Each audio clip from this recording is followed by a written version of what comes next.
Ninjas de la vida, hace una semana hacíamos el episodio por qué ser vegano no tiene absolutamente ningún sentido para la salud. Más que indagar en esto, respondíamos a algunos de los argumentos que los veganos acostumbran a dar.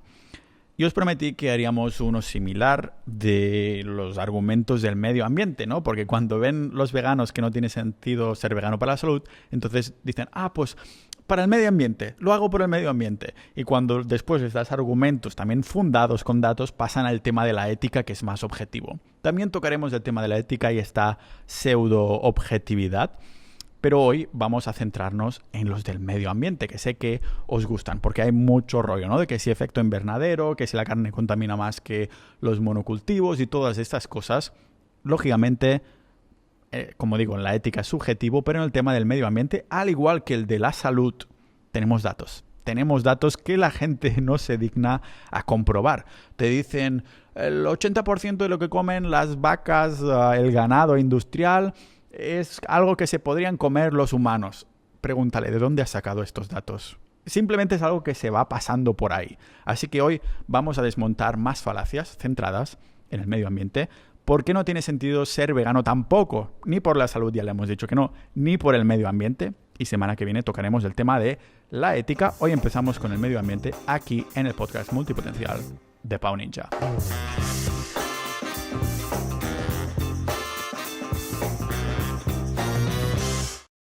Ninjas de la vida, antes que nada, dar un agradecimiento muy especial a los miembros de Sociedad.ninja. Si queréis apoyar este podcast, este contenido, estas horas en las que os estoy preparando todo el contenido, estoy consumiendo toda la información y llegando a estas conclusiones que publico por ahí, en las notas del episodio y todo, podéis hacerlo uniéndoos a Sociedad.ninja. Es una manera de apoyar al podcast y todo este tiempo que le dedico. Somos más de 500 ninjas de la vida y dentro tendréis foros, club de lectura, podéis ahí tener debates de la hostia. Además también hemos hecho quedadas en persona ya y la verdad es que mola tener ahí multipotenciales. Recordad que multipotencial es esa persona que tiene multitud de intereses y pasiones que no se puede centrar en una sola cosa. Vendría a ser el antagonista de un especialista.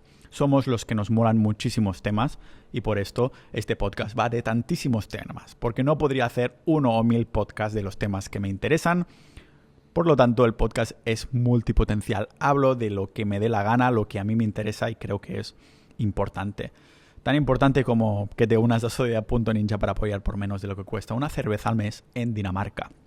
Y hoy, una de las cosas que digo que es importante es desmentir el mito que la industria vegana quiere que quieras o que entiendas, en verdad es una falacia, y es el tema de que el veganismo es bueno para el medio ambiente.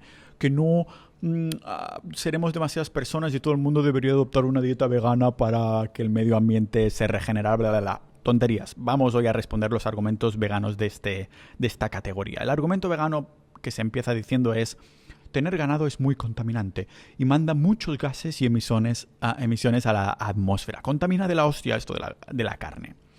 Aquí ya entramos en los argumentos medioambientales y esta, como digo, es otra mentira. Seguramente la más grande. Bueno, no, todas lo son, tanto de salud, de ética como medio ambiente. La falacia de que la carne vacuna tiene un impacto enorme para las emisiones, para la atmósfera y efecto invernadero salen de un informe realizado por las Naciones Unidas en 2006 llamado Livestock Long Shadow, un paper que afirmaba que el ganado es el responsable del 18% de las emisiones mundiales, superando incluso al sector del transporte. Lo que pasa es que este estudio tuvo una gran falla, muy grande, casi tan grande como el impacto que decían que la carne tenía en la Tierra.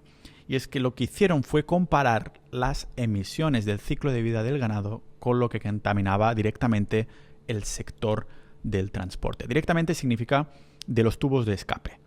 Claro, esto no es una comparación científica porque se compararon dos cosas distintas: las emisiones directas a la atmósfera o las emisiones del ciclo de vida. Una comparación científica correcta consideraría las emisiones de una cosa u la otra por igual, no cogiendo a uno por las directas y comparándolas con los del ciclo de vida. No, o comparamos ciclo de vida de los dos sectores o comparamos las emisiones directas de los dos sectores.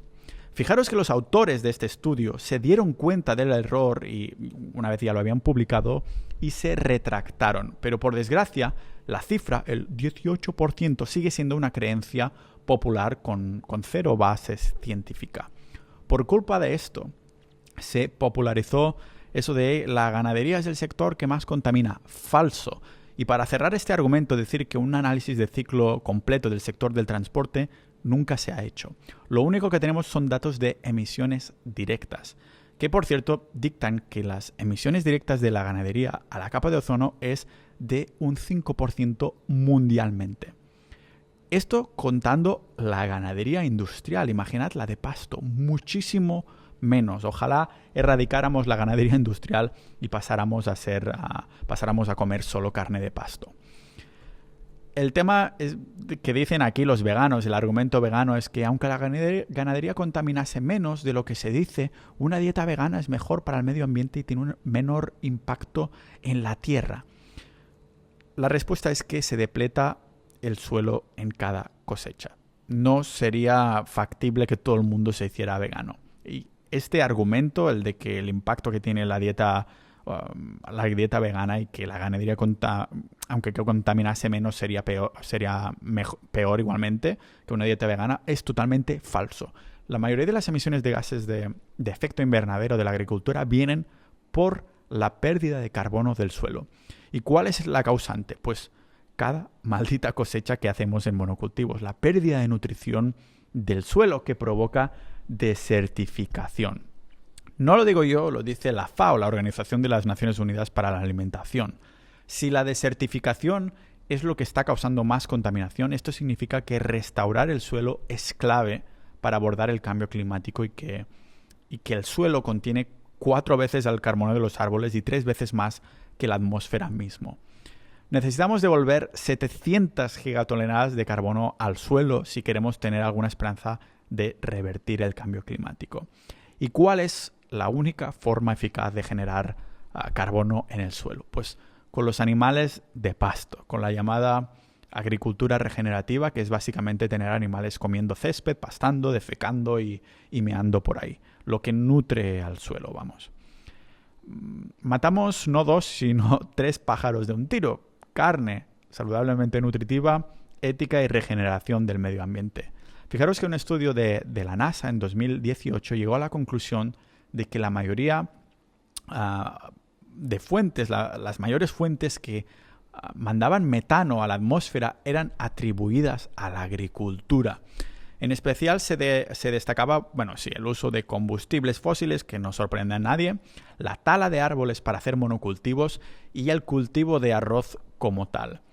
Y no solo lo dice la evidencia de la NASA, la investigación paleoclimática reveló que fue justo cuando los humanos empezaron a cultivar arroz que se multiplicó el efecto negativo para el clima. No fue cuando las vacas empezaron a tirar pedos, fue cuando empezamos a desnutrir el suelo por la domesticación de las plantas. Para ponerlo en perspectiva, podemos usar datos de Estados Unidos, la capital del capitalismo, aquellos que nunca se adhieren a los tratados medioambientales. ¿Sabéis cuáles son los porcentajes de contaminación por industria en Estados Unidos? Gana el transporte, 28,5%. Después tenemos en un 28,4% de energía, contaminación de la industria de la energía. Después un 21,6% de industria en general. ¿Y el ganado pavo entonces dónde está? ¿Cuánto contamina en Estados Unidos el ganado? Un 3,9%. Si los datos de Estados Unidos de estas emisiones totales del ganado representan solo un 3,9%, ¿cómo podemos decir que la carne es lo que más contamina si la propia NASA y la FAO dicen que cada cosecha que hacemos provoca más desertificación y se mandan gigatoneladas de metano a la atmósfera? Compararon también el impacto medioambiental de una hamburguesa de carne de vacuno criado con métodos regenerativos, o para el lenguaje ninjas de la vida, una hamburguesa con carne de pasto, contra 2 hamburguesas de carne falsa de laboratorio, las conocidas las conocéis, ¿no? Beyond Burger y la Impossible Burger. Los resultados, después de que compararan esta hamburguesa de carne de pasto con 2 de estas hamburguesas de carne falsa, fueron unos resultados que a mí personalmente me dejaron flipado. Tanto la Beyond Burger como la Impossible Burger tenían una huella considerablemente más pequeña, sí, de gases de efecto invernadero comparado con una hamburguesa de carne convencional, pero es que la hamburguesa de carne de pasto tenía emisiones netas negativas. Es que, de hecho, si nos comiéramos 2 hamburguesas veganas de carne falsa, como las que acabamos de mencionar con un acento que os da rabia, tendríamos que comernos una hamburguesa de carne de pasto para compensar las emisiones que han provocado las hamburguesas de carne falsa que nos hemos comido. Así que este argumento yo creo que queda bastante saldado. El otro argumento de los veganos es, bueno, con una dieta vegana puedes alimentar más bocas. Una vaca tiene que comer mucho grano para producir mucha menos cantidad de proteínas. Los números de la población no salen. Le estamos dando al ganado nuestra comida. Mi respuesta aquí es que con una dieta vegana, de hecho, alimentamos a menos personas. ¿O acaso tú puedes comer césped? Prueba de ir por el prado comiendo las plantas que encuentras por ahí. Dime si te pilla no solo una diarrea, sino problemas de salud graves de hacerlo constantemente. La carne de pasto está convirtiendo alimento que tú no te puedes comer con proteína y nutrición de las más altas biodisponibilidad para tu cuerpo. Pero incluso aunque no habláramos de carne de pasto, los datos de la ganadería industrial son incorrectos. Qué casualidad. Los veganos utilizando datos que no miran cuáles son sus fuentes. Y es que hay una creencia popular promovida por la industria vegana que dice que la mayor parte de la producción de maíz y de soja está destinada a alimentar el ganado, lo que es otra falacia. La realidad es que la mayor parte de maíz se va a la producción de etanol, tanto para crear combustibles como bebidas. Y la mayor parte de maíz y de soja para la alimentación animal se destina a pollos y cerdos criados industrialmente, no para alimentar al ganado. El sistema digestivo de los animales rumiantes no está hecho para manejar demasiado grano, por lo que la mayoría de las dietas del ganado industrial viene de pasto, aunque no significa que pasten, del heno y residuos de cultivo que los humanos no podemos consumir. Más del 80% de su dieta está compuesta de plantas que nosotros no podemos comer. Incluso el ganado de corral tiene que tener acceso a cierta cantidad de pasto y se le engorda en los últimos meses de su vida con una dieta no natural. Pero incluso esta dieta no natural está compuesta de estos residuos de cultivos y granos usados en la producción de etanol, haciendo que las cifras reales del cereal comestible humano que el ganado está consumiendo sea solo de un 10%. Claro que mejor opción es el ganado de pasto, animales que consuman el 100% de las veces y de toda su vida plantas que nosotros ni siquiera nos podemos poner en la boca. Pero incluso el ganado industrial gasta solo, entre comillas, un 10%, no el 80% de la comida que dicen los veganos que el ganado industrial se comen, o que nos están robando el 80% de la comida, ni mucho menos. Es un 10%. Aún así, yo estoy a tope con eso de erradicar el ganado industrial. A tope ganado de pasto. Pero aquí entra ya otro argumento vegano, y es el que toda el agua que se gasta, ¿no? Se utiliza mucho más agua para el ganado y esto va a suponer un problema de sequía en el futuro. Mi respuesta es, seguro. Los animales consumen agua, esto lo sabemos porque nosotros también somos animales y la necesitamos. Lo que no se conoce tanto son los datos y estadísticas reales oficiales del consumo de esta agua y de dónde proviene. O por contra, cómo se compara con el gasto de agua de la agricultura, porque aquí está el debate, que los monocultivos en verdad utilizan más agua que no en la carne. Fijaros que cuando se publican estadísticas del uso de agua del ganado, se considera toda la lluvia, todas las precipitaciones que caen sobre los pastos, como si toda el agua de la lluvia caída fuera consumida en su totalidad por el ganado. En realidad esta agua pues cae por todo el prado. Vamos, que los animales terminan bebiéndose una pequeña parte. No es que entre toda la agua de la lluvia mágicamente en sus bebidas, en sus barrigas, perdón. Para que los datos sean correctos se tendría que calcular solo el agua que los animales beben, no el agua que cae sobre el prado en el que pastan. Estas estadísticas usadas por los veganos tampoco se tienen en cuenta que el 30% de esta agua es devuelta por el ganado al prado en forma de orina y estiércol de mierda, de caca. Que además, o sea, cuando el ganado está meando y está cagando por ahí, que ya digo que es un 30%, entonces lo que está haciendo es nutriendo el suelo para que sea más fértil, menos desertificación.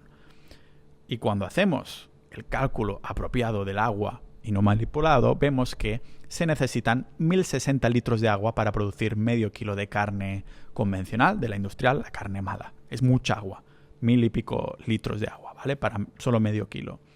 Por otro lado, por medio kilo de carne de pasto, se necesita muchísimo menos, de 190 a 380 litros.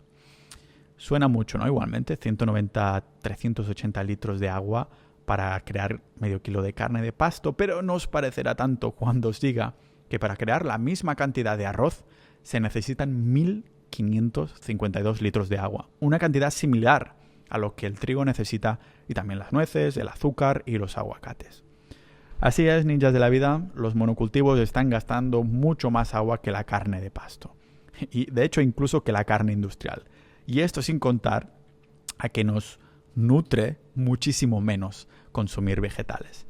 Si como mínimo el cambio fuera, vale, gasto más agua, pero estoy más sano. Pero ya hemos aprendido que no es ni mucho menos así. Pero ojo, la guerra del agua no termina aquí, porque no se tiene en cuenta que el riego de cultivos, de los monocultivos, representa el 70% de las extracciones de agua dulce de todo el mundo y que el 30% de esta se destina al cultivo de arroz.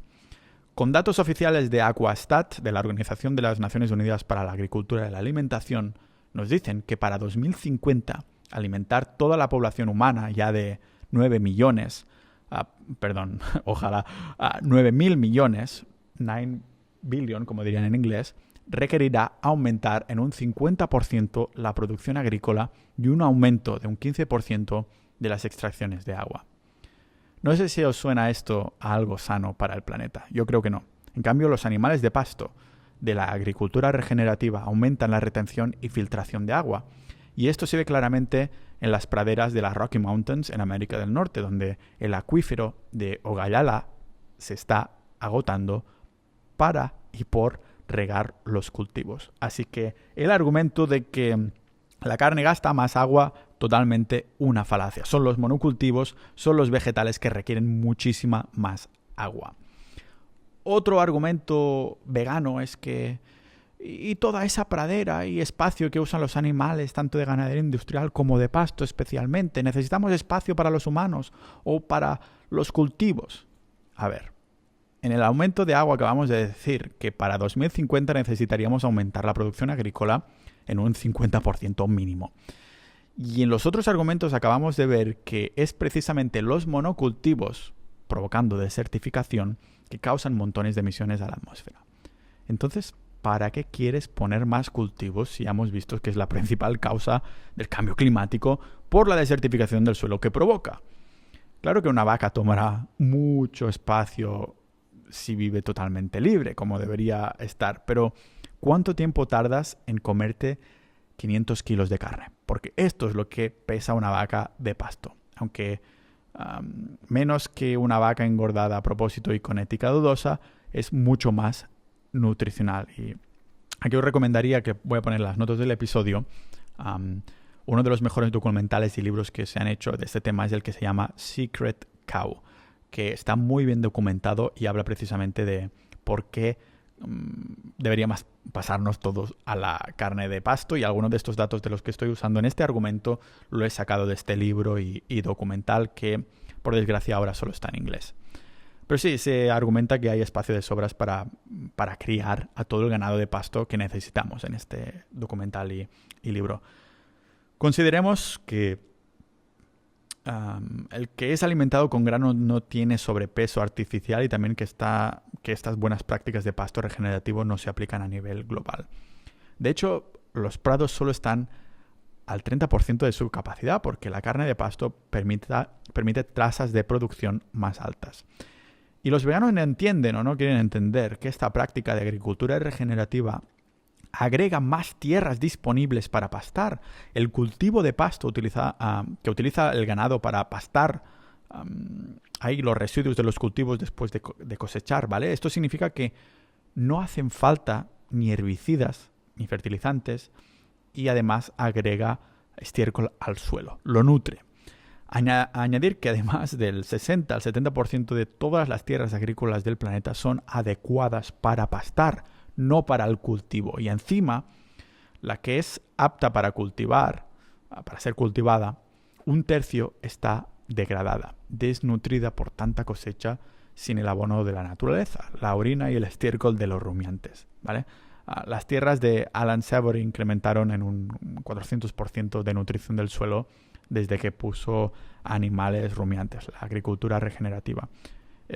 Alan Savory es que hizo una charla TED que nos confiesa que al principio se pensaba que eran estos animales pastando por ahí los causantes de la desertificación que sufrieron sus kilómetros cuadrados de tierra.